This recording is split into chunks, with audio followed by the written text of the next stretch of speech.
দাম বাড়া তো ওয়ার্ল্ড ওয়াইজ বাড়ছে, এটা তো আমাদের সরকার একটা বাড়ায় নাই।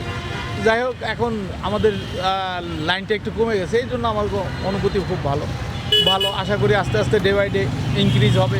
আমাদের এই লাইনে দাঁড়াতে হবে না, আগের মতো যাব যে পেট্রোল পাম্পে থেকে সিরিয়াল নিয়ে চলে আসবো। আমি লাস্ট নিয়েছিলাম হাজিপাড়া থেকে 2 সপ্তাহ আগে ফুল ট্যাঙ্কি। আধা ঘন্টা মতো ছিলাম আর কি। তো যেরকম শুনে আসতেছিলাম যে 3-4 ঘন্টা, সেই হিসেবে আধা ঘন্টায় লাইনটা বেশ ছোটোই ছিল, সেই হিসেবে অনেক দ্রুতই পাইছি। আর মোটামুটি 1000 টাকার তেল ঢুকাইতে পারছি আর কি। তো সেই হিসাবে মানে ভালো লাগতেছে যে অনেক দ্রুত সময়ে আমি তেলটা নিতে পারতেছি।